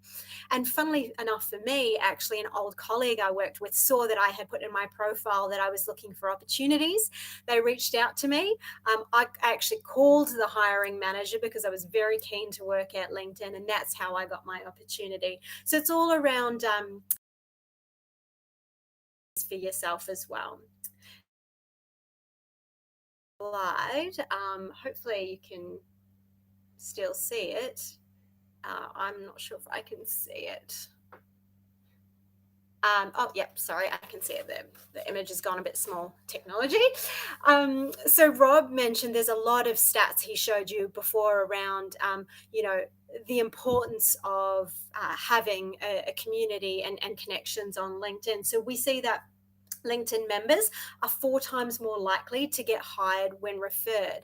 And exactly that happened with Rob, and that happened with me as well. And we'll talk in a minute a little bit about how to get referred. So if we go on to the next slide, we'll talk about informational interviews and what exactly that is. And that's what Rob spoke to before. It's a really great way to find out about a company or a role before you actually go through that interview process. It can give you an upper hand in that interview process because you probably will find out a lot more information about what's going on in an organization that you can share once you go through that interview process. And that really shows that you care, you want to know more about the company, and that can also help you hone what kind of stories you're going to share in your interview. So this is a really great example. I'll read it out to you because it might be a little bit small, but it's from Kate. And Kate wanted to essentially be a brand communications or be in brand communications. So she found someone in her network who worked in brand communications, and she reached out to them. And the best way to reach out to someone is really making sure that you're very clear around what you want, why you're reaching out to them, and give them a really specific time that you're going to ask when you're meeting up with them. And I'm going to read you this email because I think it's a really great message that Kate has sent to Erin on LinkedIn, and I'll read it out. Sorry, I'm just looking at my other screen here. So it says, "Hi, Erin. I'm currently exploring careers in communications, and I admire your experience in the industry. I'd appreciate the opportunity to hear more about your journey. Would you be available for a 20-minute chat over the phone in the next few weeks?" So you can see it's really specific around what kind of time frame and how much time that person will invest with you. So this is a really great example of expanding your network. And we'll speak to it as we move forward as well. But I heard today that there's 800 of you from CareerTrackers, current students and alumni as well. That is an incredible network already that you can leverage. And an alumni is one of the best networks that you can leverage and start connecting with today. So if we move on to the next slide, we'll look at requesting referrals and what exactly this is. So as Rob mentioned, you saw some stats before around people getting hired when they know someone within an organization or a company. So for example, if you send me your CV and I send it on to the hiring manager or a recruiter in the company that I work for, you're much more likely to have your CV looked at because the hiring manager and recruiter know who I am. So what you can do is you can actually use your network and have a look at who you might know in an organization, maybe go through alumni or past colleagues. Or if you don't know them, it is totally also okay to reach out to people and ask to find out a little bit more about the role. So I'm going to read you this email because, again, it's really great, really short and sharp and to the point with a strong sort of call to action. So Kate has reached out to Seth because she's seen a role at Fixdex in communications, which we spoke about. She was really interested in. So she reaches out to him and she says, "Hi, Seth, hope you're doing well. I saw that Fixdex is hiring a communications specialist and I'm very interested in applying. This role seems like a great fit for me because I'm a self-starter who can operate in a complex environment. Would you be willing to share any information on the position, the team, and what they might be looking for in a candidate?" I'd really greatly appreciate that. And what I'd probably also add in this message, if I was sending it to someone, is, are you free next week or in the next few weeks for a 20-minute chat? Again, giving someone a time frame so that they know that your time is valuable. So at LinkedIn, for example, I organizations, people referral link that they can send you to apply for a job online.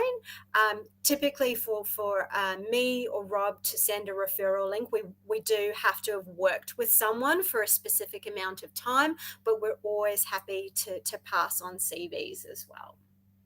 So if we go to the next slide, we'll talk about requesting recommendations and what exactly that is. So Rob, before he spoke about, the difference between CVs and what LinkedIn is like. So in your traditional CV, once you've gone through the interview process and you've actually got that job, often the hiring manager will call up your references and find out a little bit more about you, what it's like to work with you, any great achievements, and anything that they should need to know.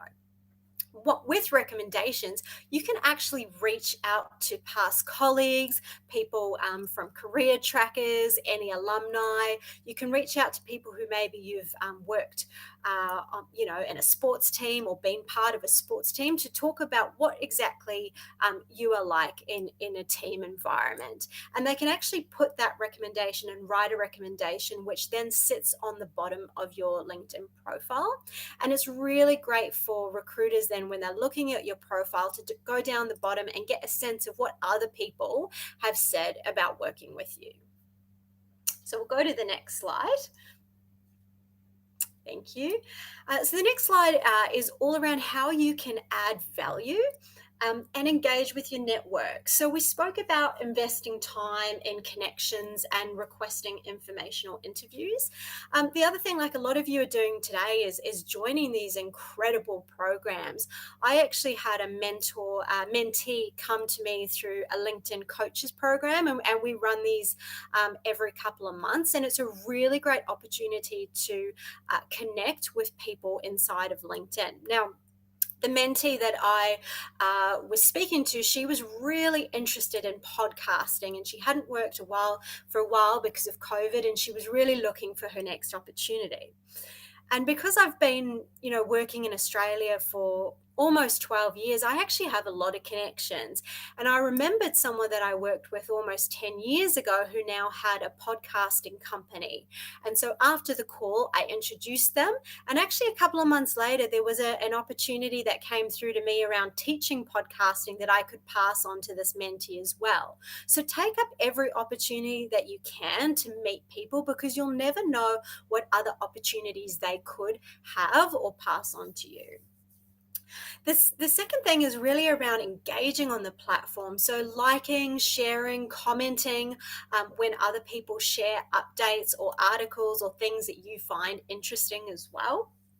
The third one, and Rob spoke a bit about this as well, is joining groups. So joining alumni groups, joining special interest groups. Maybe you're really interested in sales, or you're really interested in artificial intelligence or sports or whatever it is. And if you join these communities, that's also a really great way to find new and different connections that might open up a whole new group of possibilities.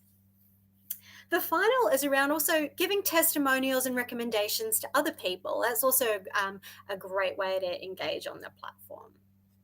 All right, so let's move on to the next slide, please. Great. So the next part, or the final part we're going to talk about, is actually how to search and apply for jobs on LinkedIn. So we'll talk about how to set your interests. We'll talk about how to search for jobs, how to create alerts, review jobs you might be interested in, follow companies, and finally apply. So if we move on to the next slide.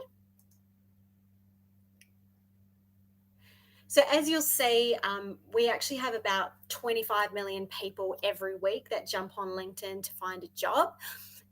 And so many thousands and thousands of companies and recruiters are looking for people to fill jobs as well. So if we go on to the next slide, please. When you're setting up your LinkedIn profile, you'll actually see that you can set career interests up. So you can put what title and also what location you're in as well, so that you'll get jobs served to your particular location. Now, one of the really great things, which is pretty new to LinkedIn, and it wasn't around when I a decade ago when the company I was working with was closing down, was there's a new functionality you can actually set an alert for, which says that you're open to opportunities. And what it does is it actually creates a green ring around your profile picture, so recruiters can really easily identify who's open to opportunities. And what you might also notice on the platform is that hiring managers or recruiters will have a purple ring around their profile pic when they're looking for candidates. So, if you see that purple ring and there's a company that you might want to work with, it could be a great idea to connect with that member on the platform. So we'll go to the next slide, which is around searching for jobs.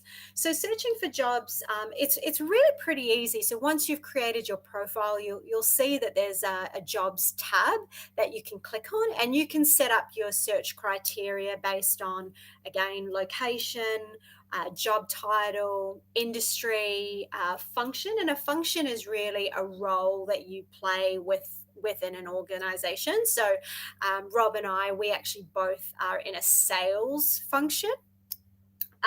And then you can also look at date posted. So always important to try and get the most recently posted, and I'll share a stat with you why in a second. So I'll move on to the next slide, which is around creating search alerts. And again, this is to make sure that you know as soon as a new job comes out that you might be interested in. And what this does is once you create a search alert, very similar to how you'd look for jobs, again, you can choose location, title, skills, company, etc. You can create an alert, so you'll actually get an email sent to you whenever there's a new opportunity. So that way you have your finger on the pulse around what's going on. So if we go on to the next slide, this is around really, again, searching for jobs. So once you've set up all your filters, and once you've actually set up your own LinkedIn profile, jobs, you'll actually be served jobs or sent jobs that are within your industry, that are similar to your job title. So it's a really important and great idea to keep your LinkedIn profile up to date.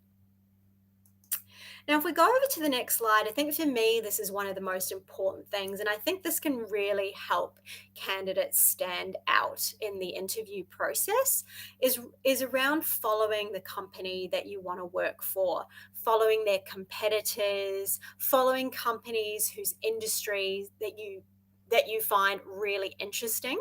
It's a great way to get real-time information around what's going on in that industry or that company. So when you're having a conversation or when you're being interviewed, you're really knowledgeable around what's happening.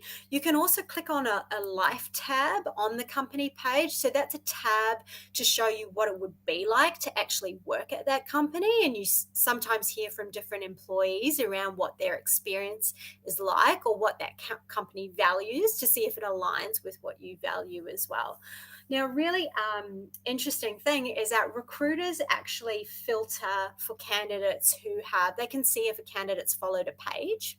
So if you're actively looking and if you're actively engaging with that page's post, recruiters can actually search for you so that they know that you're interested. So I think that is one of the easiest things that you can do, and it can really help you stand out. So we'll move on to the next slide, which is around actively applying for a role. So you'll see when you actually have a look at the jobs tab, you can actually click on roles, find out a lot more about what's on them, and you can actually apply right there online. So you can save your CV onto the LinkedIn platform, or you can upload your actual CV. So CV sometimes has a little bit more information compared to your LinkedIn profile. It might have a blurb. You might even have a cover letter for that specific company, telling them why you'd think you'd be great for a role. So you can upload that and apply just like that. So it's really, really easy to apply for a job. So if we go to the next slide, we'll talk about extra credit. And I saw there was a question that just came up around privacy as well. So I'll definitely speak to that too. So some additional features and guidance around the platform. So a couple of things you can do is you can explore schools, alumni. That's a great way to build connections because you have something in common. Joining groups, which we mentioned before, and we'll definitely talk about privacy settings and some of the features that you can change on there so that you feel comfortable. So schools, so if you, depending on what university you've gone to or what school you've gone to, you can actually say that you can tag that school on your profile so people can see where you've gone to school or what your education has been. But if you go onto a school's company page, you can actually have a look at the alumni, and you can have a look at where the alumni of your particular university or where CareerTrackers is actually working now. And you might find that someone from your alumni group is actually working at a company that you potentially want to work at. And that is the best way to reach out to someone and say, hey, I saw you also went through CareerTrackers and I see that, you're now working at Microsoft. I'd love to have a chat about your experience. So that's one of the best ways to definitely build connections. So if we move on to the next slide, I think we've spoken about exploring alumni. So we'll move on to the joining groups slide. If we can move on to there, that's all around finding like-minded people who are interested in the same thing. So you can definitely find your alumni. There's a lot of alumni and university school groups, but then there's also special interest groups that you might find. So my dad, he's a scientist and an engineer, and so he's a part of all some wacky groups that are way too smart for me, and he loves going in there and sharing ideas with different engineers and scientists. So you can find all sorts of interest groups, and that's also a really great way to build connections and build opportunity and share really interesting findings and knowledge on the platform. So the final slide I'll be talking through before we'll open up to questions for Rob and I. So I think we're right on time for you. So we've got plenty of time for questions. It's just around privacy settings. So you can find your privacy settings when you set it up just on the Me icon on LinkedIn, and you can change a whole host of settings based on like who can connect with you, who can see your profile image, who can message you. So for me, I keep mine pretty open because I want people to be able to follow me. I want people to be able to see the content that I'm posting. As Rob mentioned before, if you have a picture, people are most likely, you get more clicks on your profile. So I actually have my privacy settings pretty open. The only thing that I've changed on my privacy settings is I kind of like to go incognito when I look around at people's profiles. I don't want them to see that I'm looking at their profile. So I changed that. Whereas a lot of recruiters, they want you to know that they're looking at their profile, so they won't change that. And some people are happy as well to let others know that they're looking at that profile. Maybe it just says more about me. I'm doing some real sneaky looking on the platform. But that's it. I really hope that was helpful for today. Please feel free to connect with me as well. I know Rob said that, if anyone wants to have a career conversation with me as well, please reach out. I'm always happy and available to have a chat. And I'm really excited for all of you and your journey on LinkedIn. So thanks so much for having me. And I know we're going to pass over for questions now.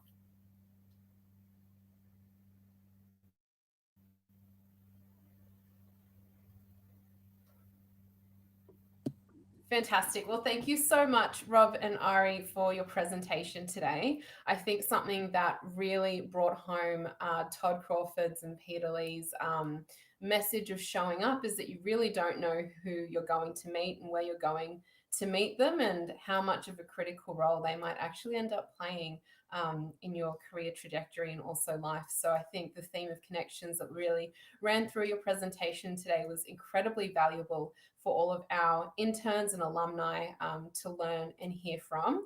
Now I'm getting some incredible questions through here on the chat. I feel like I'm at Mission control, but I'm sure my students at Boeing and Air Services would tell me it's nothing like this, but in my head it is.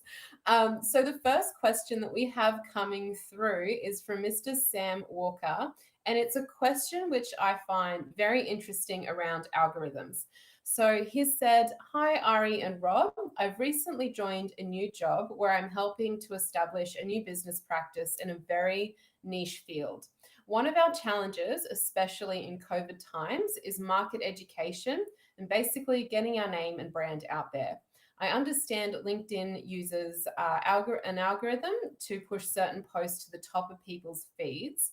What does the algorithm look for in posts and content to make sure it's being highlighted?" Great. I might take that one because I'm in marketing solutions, so I talk about content marketing all day long, and there's definitely some tips and tricks to make sure that your content is seen. So a couple of things to think about: video at the moment, and this is across all social networks.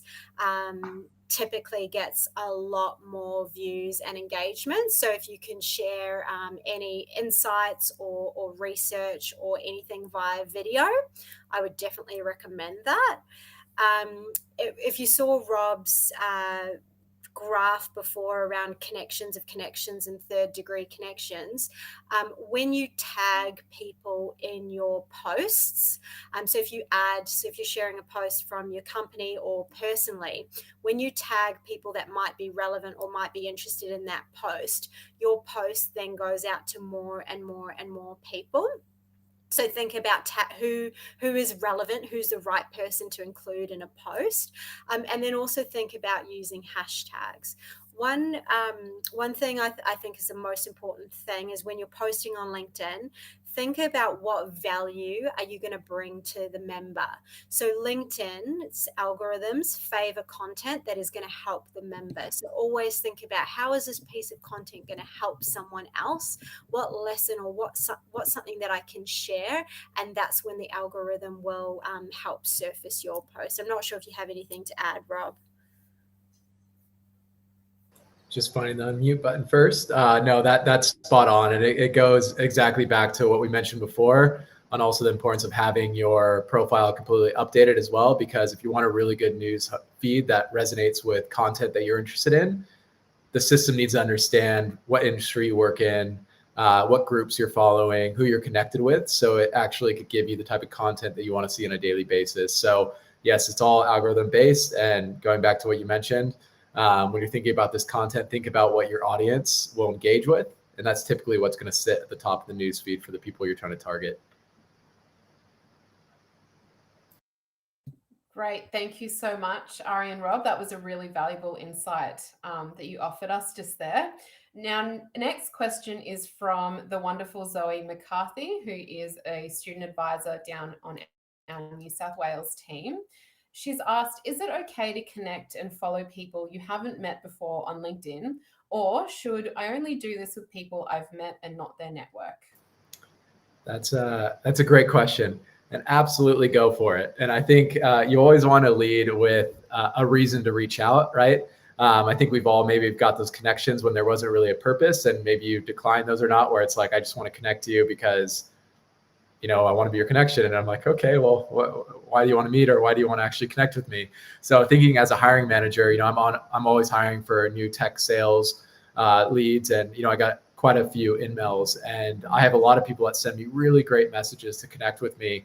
And I think the important thing is reaching out to people and maybe leveraging a first degree connection that you have. So knowing that they're connected to someone that you know personally, and asking them why you actually want to connect. Well, not asking them, like requesting why you want to actually meet with them. So, hey, I see that you work at Google or Amazon. I've always had a really great passion to work for a company that works in this industry, and I'm really keen to, you know, dive into a chat with that with you. That gives me an understanding of why you want to connect with me. So it's absolutely okay for you to do that, but just make sure you have a purpose and a reason for reaching out to a second or third degree connection on LinkedIn.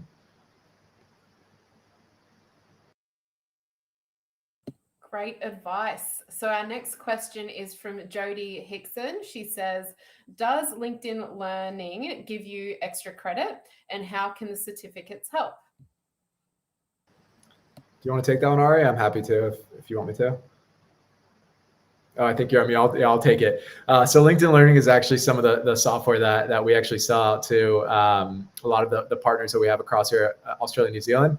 Absolutely amazing, by the way. We actually acquired this company called Lynda about 6 years ago. It's actually based out of Santa Barbara, and believe it or not, it's actually one of the top 3 content producers globally. They have about 15,000 courses live today. So immense opportunity for all of you to leverage that to actually develop a lot of different skills that you may be interested in.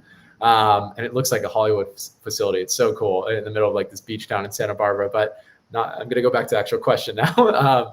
So LinkedIn Learning is such a great resource because you can actually do certifications. And what a certification actually showcases is that you are thorough in whatever you got certificated in. So you think about Excel or different programs, maybe in engineering, it's Java or any other certifications that you may actually need. That allows the recruiters to know that you've gone through a thorough certification and it's been vetted by LinkedIn as well. And what recruiters will actually do is they may require that some of the people they're recruiting to have these certifications, and they actually use that in their search criteria to find people that have that certification so they can actually offer them jobs and opportunities as well. So it's absolutely worth the time to get certifications in some of those key areas because it will actually open up some really great doors for you and communication from the recruitment team.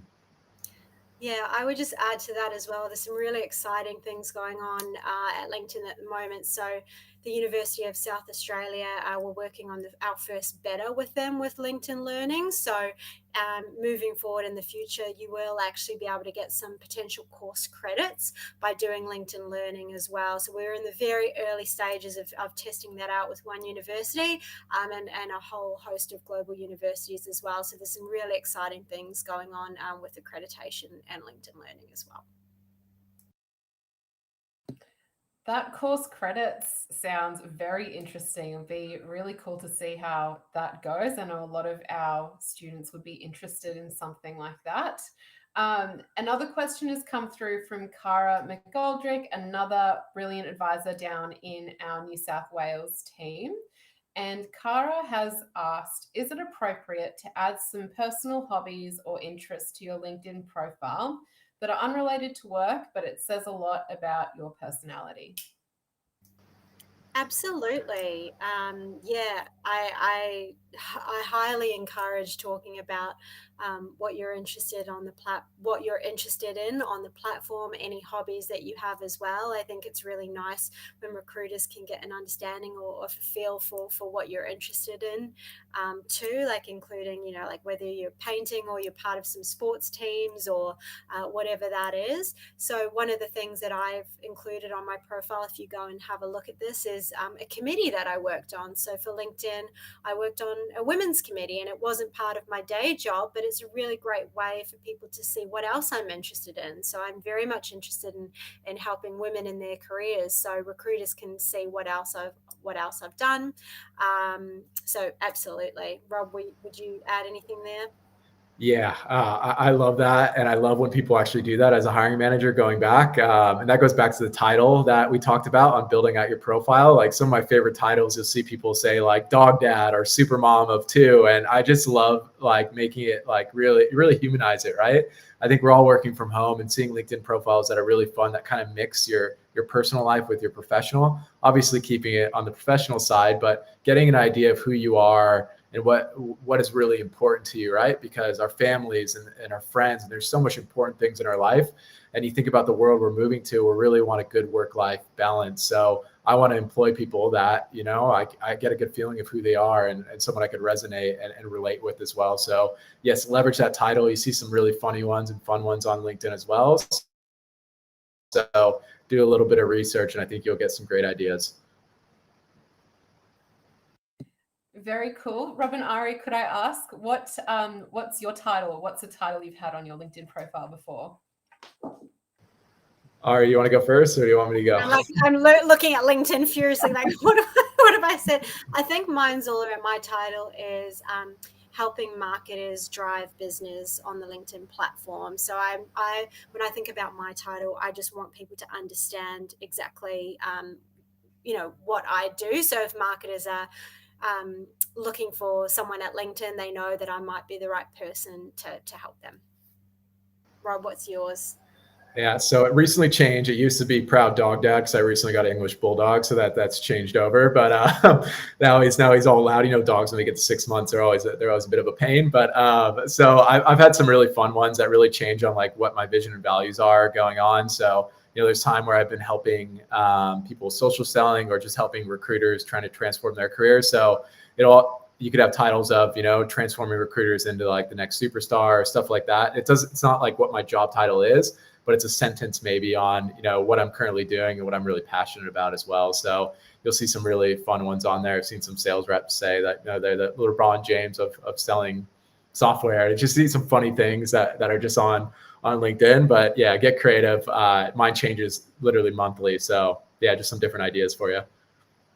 Yeah, very cool. Someone should put the Ash Barty of sale. Am I right, guys? Anyway, yes, that was we've the got best. time for maybe one more very quick question before we have to close off. So Teresa Tubuola, who is an incredible advisor on our Queensland team, has asked, for people who are worried about privacy and internet safety, would you recommend sending private messages to second or third degree connections as a first-time introduction and wanting to connect?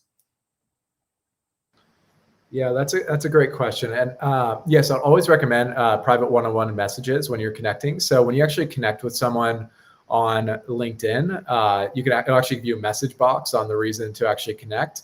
If you're actually a premium member, you can actually send what we call in-mails, and you don't have to be connected to the individual to actually reach out to them.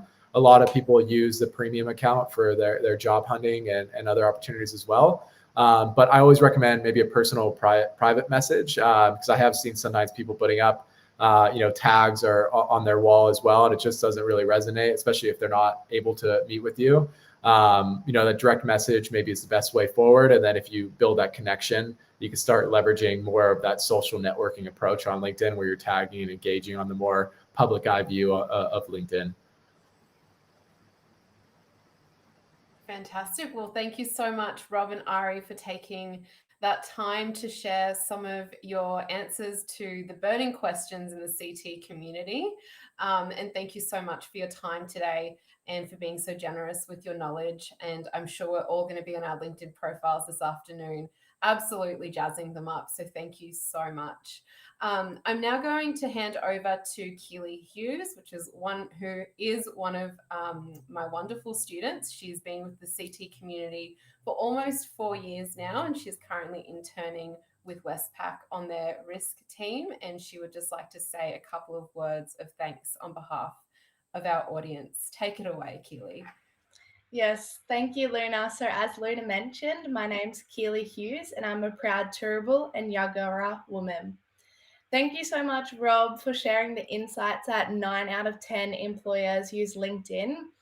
I know for myself, I have got notifications when potential managers have viewed my profile, but I did not realize that 30 million employers were on LinkedIn. And Ari, thank you so much for showing and sharing how to create opportunities for yourself and giving examples of Kate regarding what to include in messages. I would now just like to take a moment to thank the both of you for your time, effort, and support. Being a university student and a CareerTrackers intern, I'm always looking for more ways to improve my LinkedIn profile. So I not only speak for myself, but also on behalf of the whole CareerTrackers family. We appreciate the time you both have taken today to share these wonderful tips and tricks. Once again, thank you both very much for your time today. It has been amazing having you both with us. As a gesture of appreciation, CareerTrackers will be sending you both a gift. Now, this concludes LDI Day 1. We look forward to virtually seeing everyone tomorrow for Day 2. Thank you.